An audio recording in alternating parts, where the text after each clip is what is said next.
College football has changed a lot, and while I admit there are many positives to those changes, there are also changes I disagree with, the biggest being conference realignment. I am not against conference realignment itself, but what has happened over the last few years has erased the geographical significance of college football. I also think that college football could improve the playoffs. In this video, I will provide solutions to these issues. First, here are my perfect conferences. Starting with the most dominant conference in college football, the SEC. Some people will be surprised, but I'm not changing anything here.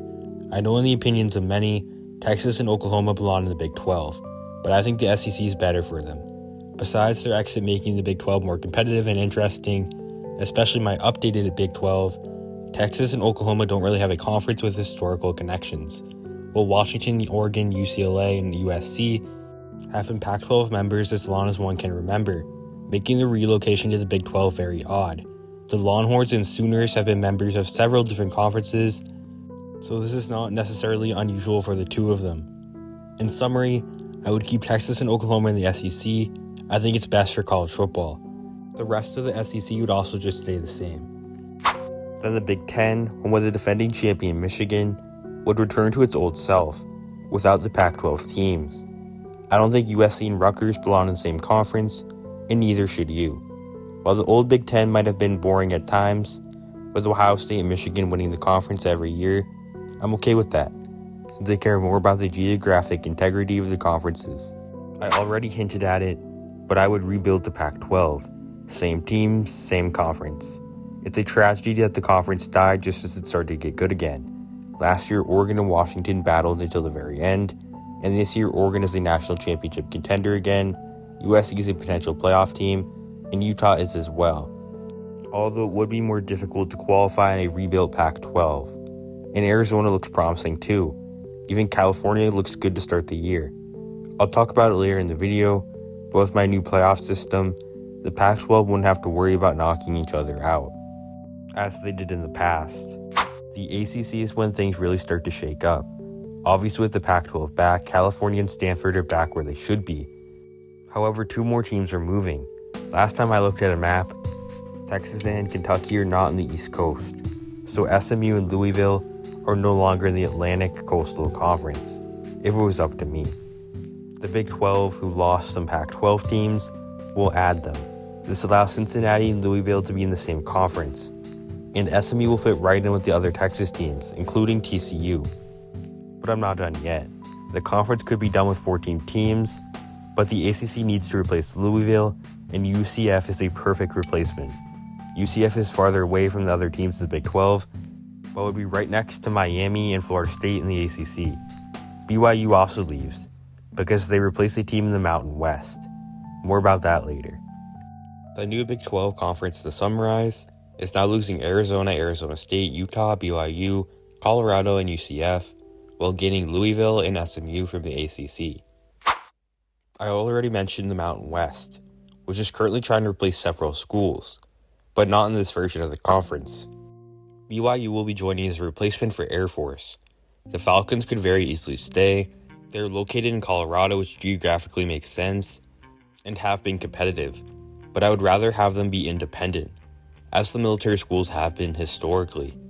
BYU will do just fine in the Mountain West, and will likely compete with Boise State and now UNLV for the Mountain West Championships. BYU was previously an independent before joining the Big 12, so no conference changes will be needed. The independents will be Air Force, as I've already mentioned, and the other two military schools, Army and Navy. It just makes sense. What also makes sense is Notre Dame being independent. I don't think they should join a conference. They never have, and I think that should be respected. Notre Dame and the military schools will be the only independents, so UConn and UMass will be finding new homes. UConn's new home will be the American. With the Midshipmen and Black Knights gone, the American Conference will need two more teams. The Huskies are a former American Conference team and would rejoin here. It also moves the conference back to the north after losing Army. They would also add Texas State, who with a couple of Texas teams already, this would be a pretty easy addition of one of the better Sunbelt teams. The Sunbelt loses Texas State and Marshall. That's it. Besides that, it's the same conference. The MAC adds UMass to expand the borders of the conference to New England. The Minutemen will be joining the MAC in 2025, so I wouldn't change that. Marshall is a West Virginia school who transitions to the MAC to help even out the number of teams. Marshall is a former MAC school.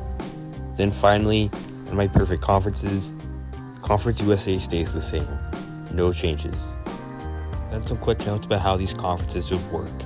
I would have no divisions because of my updated playoff system and the current one. One of your conference is so important, so I think it should be the best 2 teams playing for the playoffs.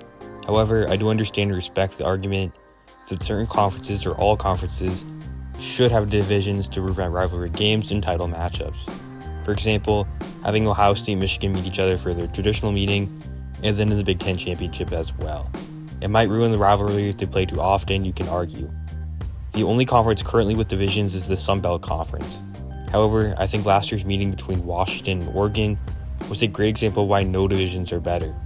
Yes, I understand the rivalry is not the same as Ohio State and Michigan, but the point is that their meeting later in the season did not weaken the rivalry or make the game less important. And the 2 teams played a great Pac-12 championship game in Las Vegas. Now, time for the playoffs. I would expand the playoffs from 4 to 8 instead of 12. I'm not against the 12-team playoff, but I would prefer the 8-team playoff. This is because I think it makes the regular season more important. I would guarantee the conference champions of the Power 5 playoff spots, ranked 1 through 5. Last year would have been number 1 Michigan, number 2 Washington, number 3 Texas, number 4 Alabama, and number 5 Florida State. They would have gotten in this time. They would be followed by 3 at-large bids. Again, using last year, Georgia at 6, Ohio State at 7, and Oregon at 8. No, I wouldn't guarantee a playoff spot for a non-Power 5 conference champion, because if a non-Power 5 conference champion is good enough to compete in playoffs, they shouldn't need a guaranteed spot. So while teams like 2021 Cincinnati would still get in, the 8-team playoff would prevent teams who are good but aren't ready for the challenge from getting in. There would be no bye weeks for playoff teams. The first 6 games, every game except the national championship, would rotate between the 6 major bowl games every year, with the national championship being a neutral site. There would be no reseeding. So those are my ideas to fix college football. I'm sure many people disagree with me, or feel like I'm forgetting about certain things. Maybe you actually agree with me. Either way, make sure to share your thoughts in the comment section.